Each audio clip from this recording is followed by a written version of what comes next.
Hello everybody, मैं संजय कुमार हाजिर हूं आप सबके सामने आपका अपना स्टडी चैनल लेकर के स्टडी टिप्स। कैसे हैं आप सभी? आप लोगों की स्टडी उम्मीद करता हूं बहुत ही अच्छी चल रही होगी। नया सेशन है, नए सेशन का नया आगाज है और नई ऊर्जा के साथ आप अपनी स्टडी को आगे बढ़ाएं, अपने नॉलेज को हाई लेवल तक आप लेकर के जाएं ताकि आप लोगों का फ्यूचर बहुत ही अच्छे से आप संवार सकें।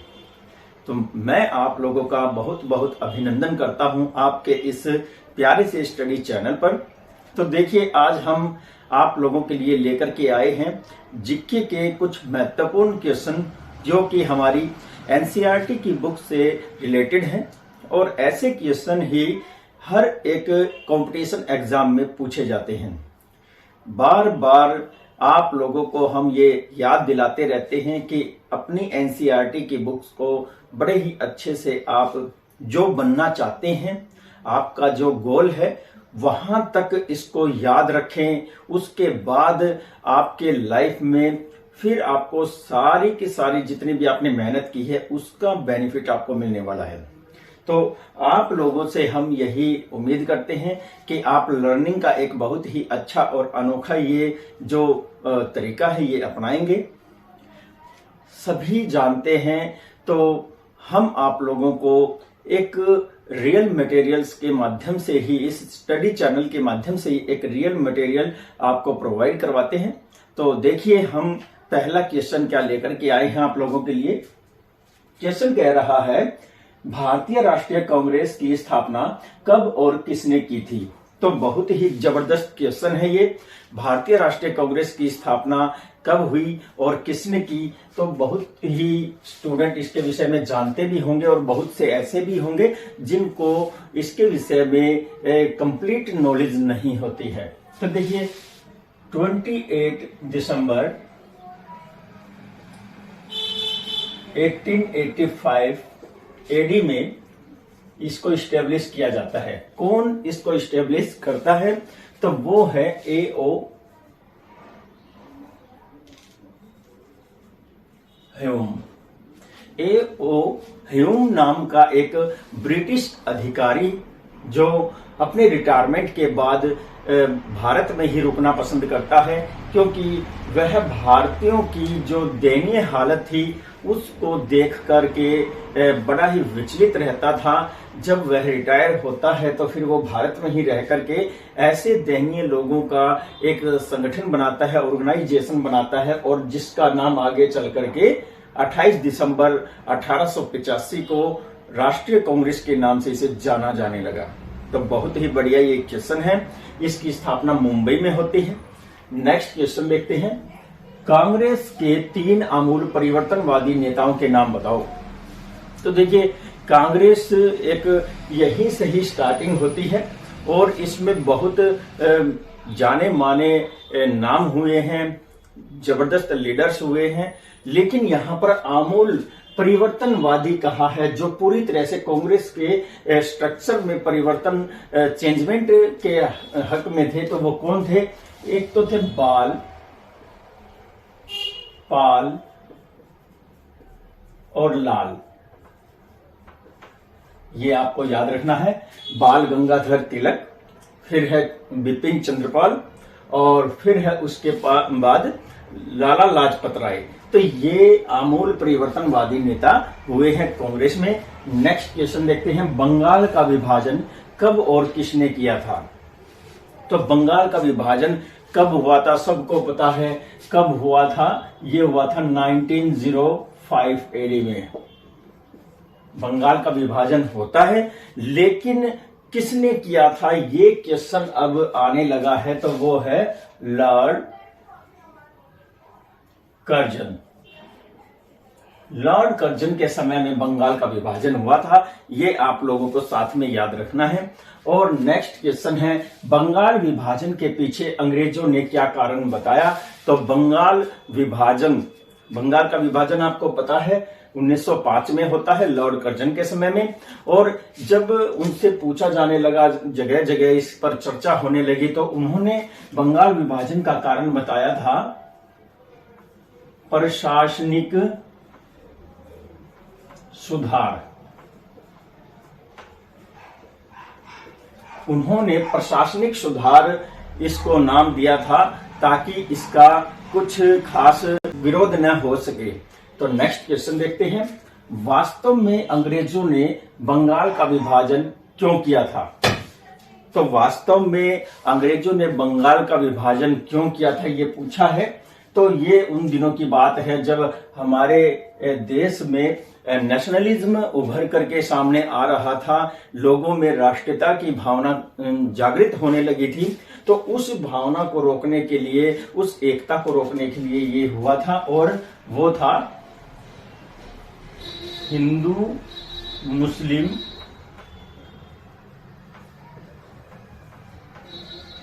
एकता, हिंदू मुस्लिम एकता को तोड़ने के लिए।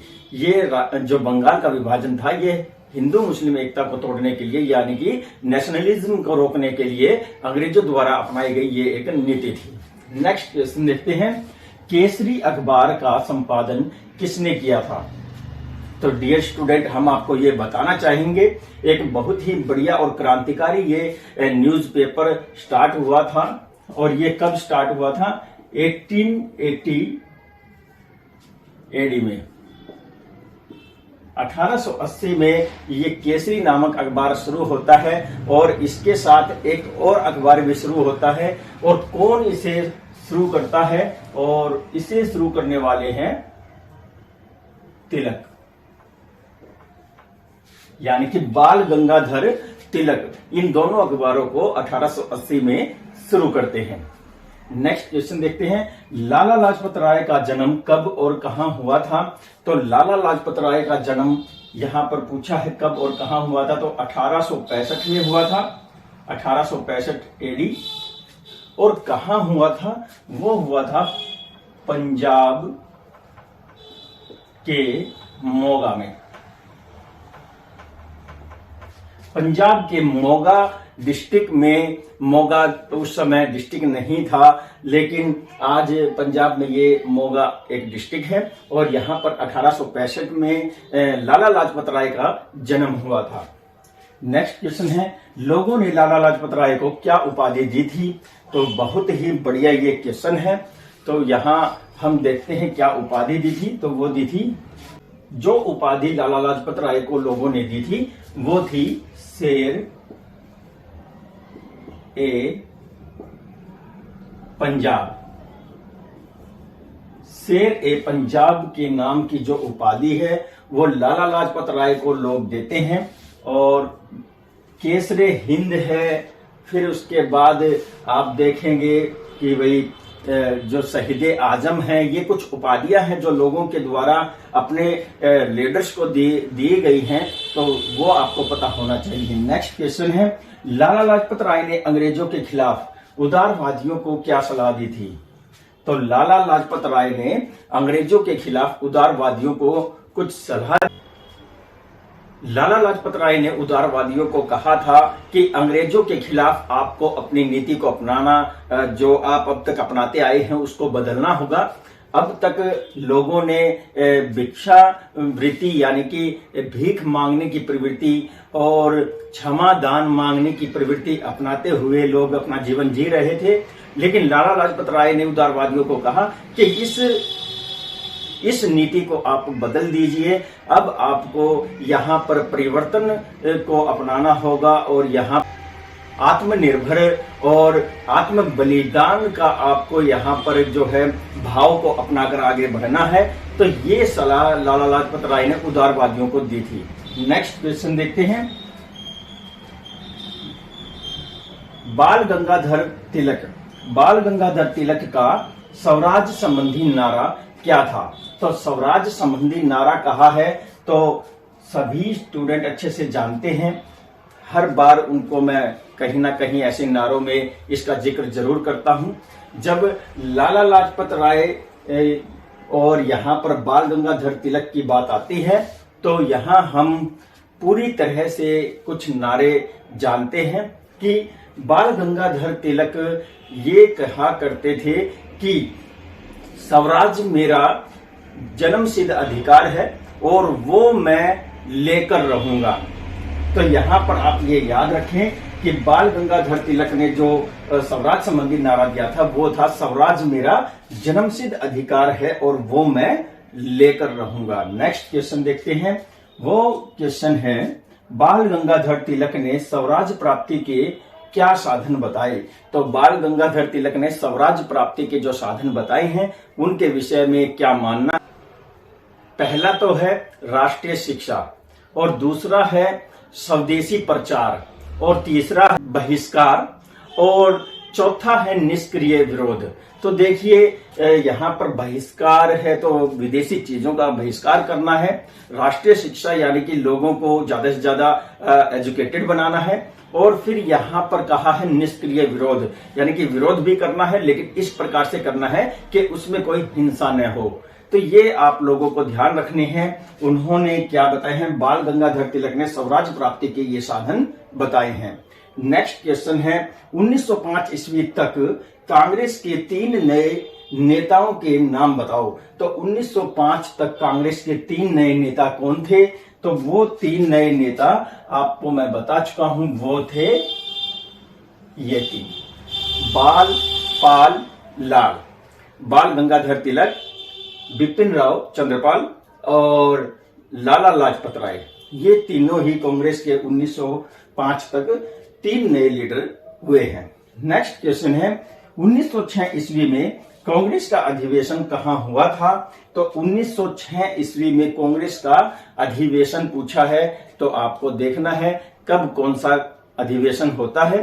तो देखिए कांग्रेस में फूट पड़ती है, कब पड़ती है? 1906 में मुस्लिम लीग बनती है, कब बनती है और ये अधिवेशन ये कब होते हैं? तो मैं आप लोगों को बताना चाहूंगा कि 1906 में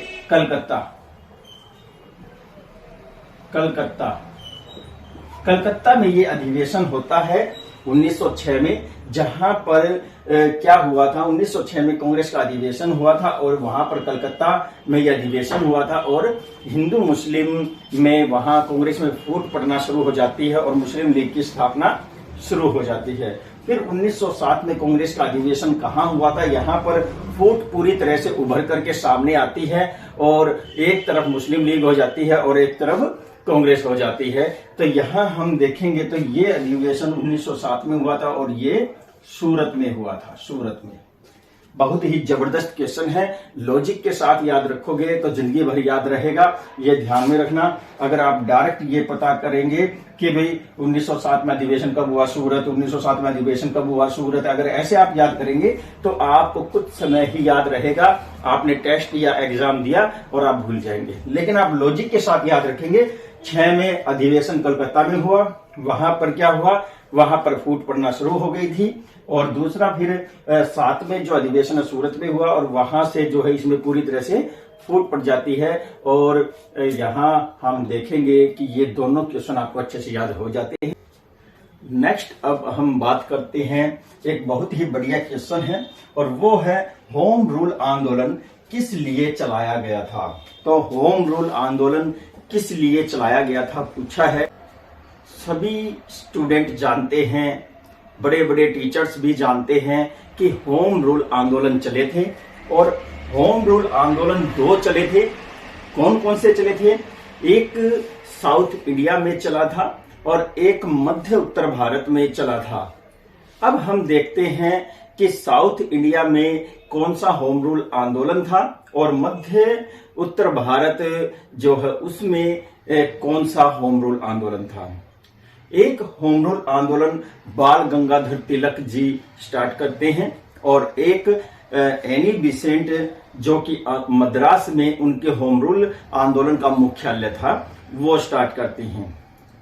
तो यहां देखने वाली बात यह है कि होम रूल आंदोलन के जो प्रणेता हैं, जो प्रमुख लीडर हैं, वो बाल गंगाधर तिलक हुए हैं, और उन्हीं के कहने पर एनी बेसेंट ने साउथ में भी इसे शुरू किया था।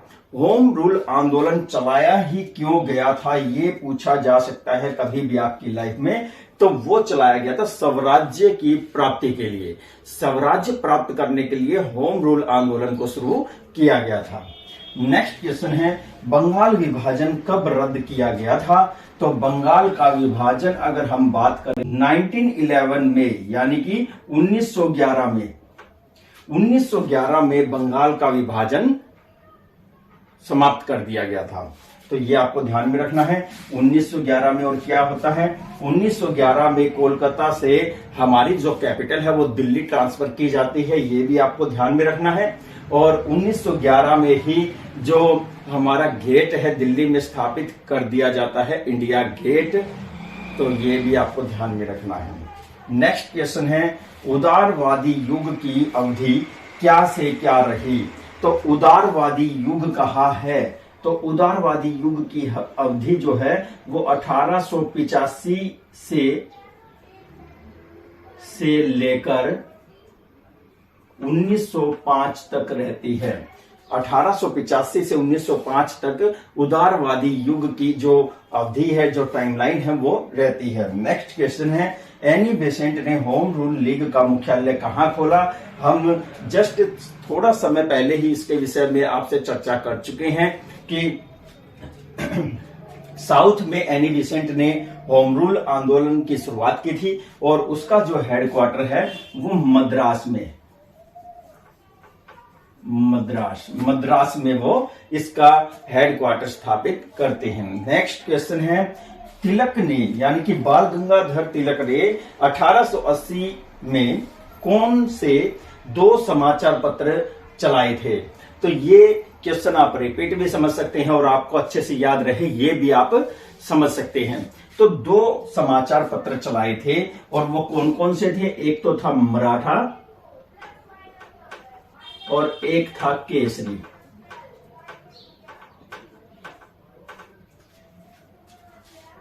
मराठा और केसरी। अब आप देखेंगे कि 1880 में ईयर यहां बताया है और बाल गंगाधर तिलक ने 2 समाचार पत्र चलाए थे, एक था मराठा और केसरी। मराठा अंग्रेजी भाषा में छपा था और केसरी किस भाषा में छपता है, तो ये आपको ध्यान में रखना है। नेक्स्ट क्वेश्चन है बंगाल का विभाजन कब और किस लॉर्ड के समय में हुआ था। ये भी हम आपको एक बार बता चुके हैं। तो बंगाल का विभाजन 1905 में लॉर्ड कर्जन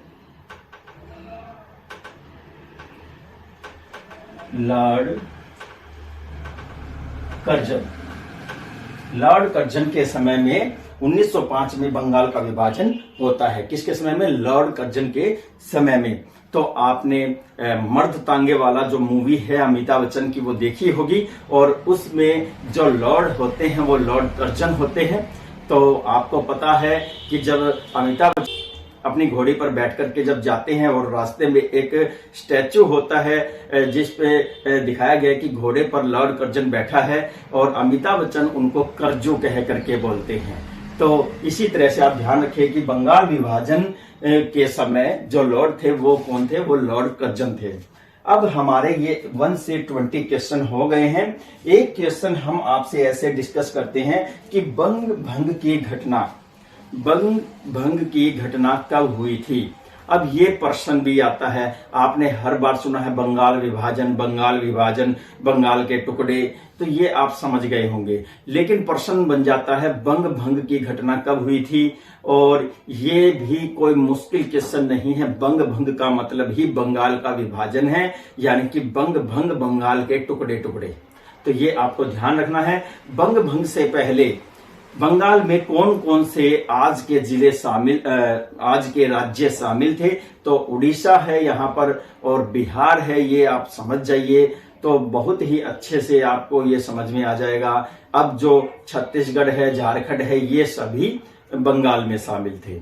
अब आप लोगों से हमने एक के बाद एक 1 to 21 क्वेश्चन डिस्कस किए हैं, आपको अच्छे से समझाया है और इनको समझाने के साथ साथ कुछ क्वेश्चन और भी निकल करके आए हैं जो संबंधित इनसे हैं और छिपे हुए क्वेश्चन हैं जो कि आपके कंपटीशन एग्जाम के समय आपकी पूरी हेल्प करते हैं।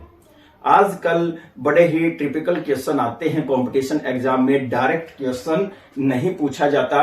अब तो 1 नंबर का जो क्वेश्चन होता है उसमें 4 इधर नाम दे दिए जाते हैं और 4 इधर ईयर दे दिए जाते हैं और कह देंगे कि इन सभी को मैच कीजिए, इनके कार्यक्रम के अनुसार या कालाक्रम के अनुसार इनको मैच कीजिए। तो ये बड़ा डिफरेंट टाइप के क्वेश्चन है जो केवल लर्निंग करके ही आगे बढ़ते हैं, वही स्टूडेंट इन क्वेश्चन के आंसर दे पाते हैं। तो डियर स्टूडेंट, आप लोगों से रिक्वेस्ट है कि पूरा गौर करके पढ़ें। उम्मीद करता हूं आपको ये सभी क्वेश्चन अच्छे लगे होंगे और आपको समझ में आए होंगे। फिर भी अगर आपको कोई क्वेश्चन, कोई पॉइंट आपको अच्छे से समझ में नहीं आया है तो आप मुझे कमेंट में लिख भेजिए। मैं आप लोगों के कमेंट का बेसब्री से इंतजार करता हूं। और भी आप अपने ढेर सारी जितने भी पॉइंट्स हैं और जितनी भी आपकी जो राय है, जो हमें सलाह है, वो आप जरूर लिखें ताकि हम अपने स्टडी मटेरियल्स में, स्टडी चैनल में उन्हीं का समायोजित करके और भी अच्छा प्रदर्शन कर सकें। तो बिल्कुल सिंपल और सादगीपूर्ण तरीके से हम आपको पढ़ाने का प्रयास करते हैं। अतः इसी तरह से आप लोगों का विश्वास इस चैनल पर बना रहे, तो वो भरोसा हम आप लोगों को जरूर दिखाते हैं। और ज्यादा से ज्यादा आप इस चैनल को अपने सर्कल में, अपने लिंक में, अपने नोवन में, अपने जितने भी ग्रुप्स हैं उनमें शेयर करें। और अगर आपने इस चैनल को अभी तक सब्सक्राइब नहीं किया है तो हम आपसे दिल से कहते हैं कि इस चैनल को जल्द से जल्द सब्सक्राइब करें ताकि भविष्य में और भी ढेर सारी ऐसी ही यूजफुल वीडियोस आपको आसानी से प्राप्त हो सके। तो दीजिए मुझे इजाजत। नमस्कार, जय हिंद।